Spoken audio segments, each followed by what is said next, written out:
Good morning. It's 6:30 on Tuesday, the 7th of January. Welcome to Breakfast. Petrok Trelawney with you. Coming up this morning, Beethoven from Messrs. Axe, Kavakos and Marr.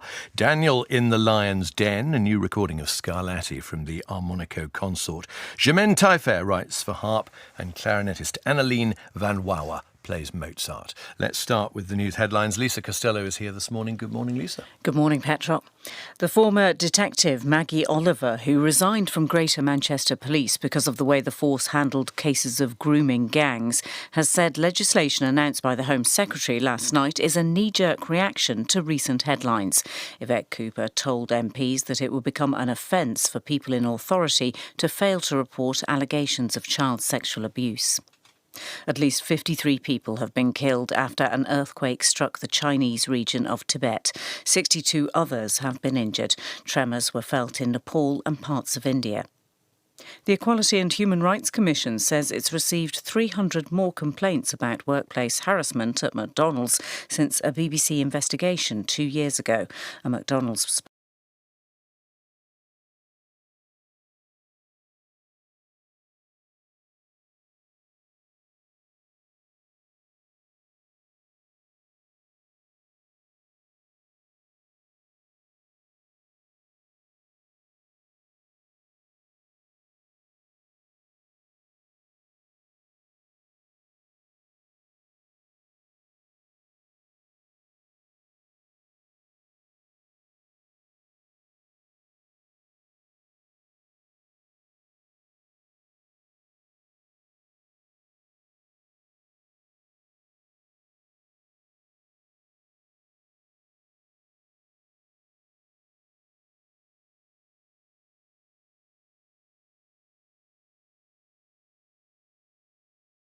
The major currency of our reward system is dopamine, an important chemical or neurotransmitter.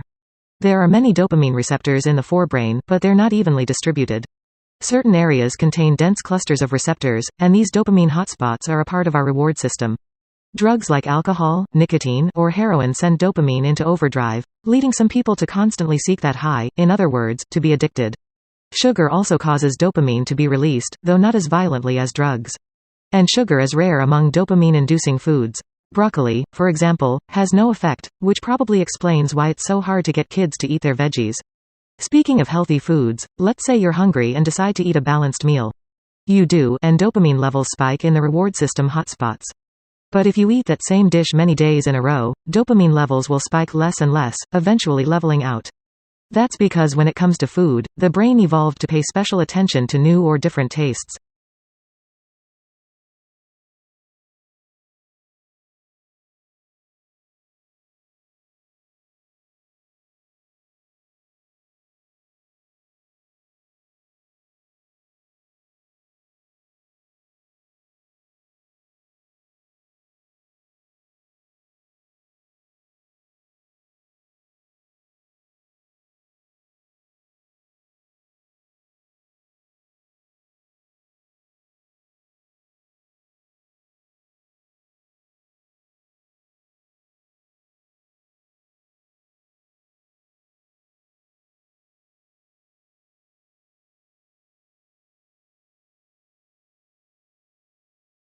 Let's have a look at the little debrief that Ross and Jazz had after the round table. Oh, mate, I'm so sorry, man. Like, that's all I can say. Really sorry. Like, not only did you vote for me, but you were trying to get other people on board. I've got no defence, mate. How the hell can I trust you now? I feel so guilty. Not only did I go against the team, but also he turned me against Jazz.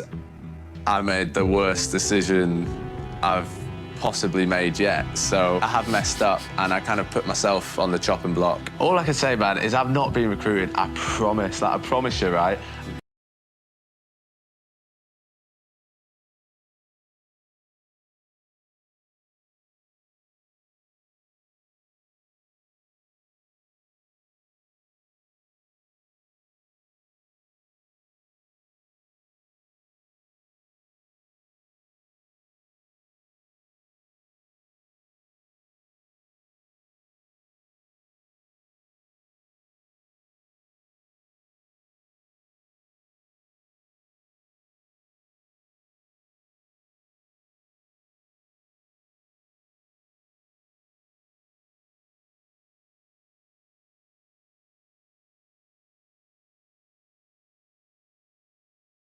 who those dastardly traitors are. They'll both be here, along with Kyra, to tell us all about their experience on the show. And I'm joined by Tom the Magician from Season 1 and the amazing Stacey Dooley, we've made them sound like they're a magic act together, to dissect all the action from episodes 1, 2 and 3 of our brand new series. Welcome, Stacey. Welcome, Tom. Thank you so much for joining me on the first episode of The Traitors Uncloaked. Delighted to be here, Ed. I'm very excited. Well, I've we're got very the glass, excited to have you here. all the gear. And we got the crew here as well. Crew, That's make right. a noise. Now, Stacey, Tom, there is so much to unpack from week 1. We've, of course, got to do a proper appraisal of all of our traitors. And Tom, very important, especially for episode 3, we have got to talk about secret relationships. But first, we need to talk about that cliffhanger ending from episode 3. Here's a reminder.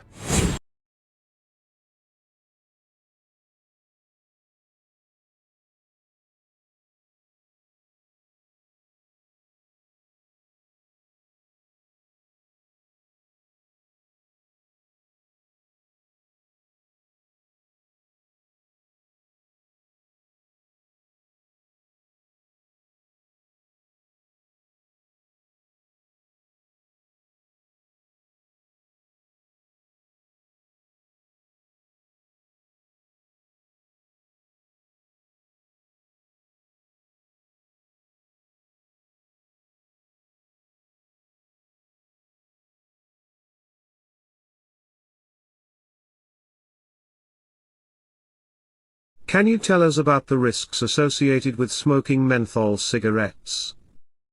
Well, menthol cigarettes are just as dangerous as regular cigarettes, if not more so. The added menthol flavoring can mask the harshness of tobacco smoke, leading to deeper inhalation and increased exposure to harmful chemicals like carbon monoxide, ammonia, and hydrogen cyanide, all of which can cause cancer, heart disease, and other serious health problems. Is there any evidence to suggest that menthol cigarettes are more addictive than regular cigarettes? Yes, studies have shown that menthol cigarettes can be more addictive than regular cigarettes, making it harder for smokers to quit. The menthol flavoring can create a sensation of coolness that can be soothing to the throat and lungs, making it easier for smokers to inhale deeper and more frequently. Are there any particular groups that are more at risk for smoking menthol cigarettes? Yes, research has shown that menthol cigarettes are more popular among young people and certain racial and ethnic groups. This has raised concerns about targeted marketing by the tobacco industry,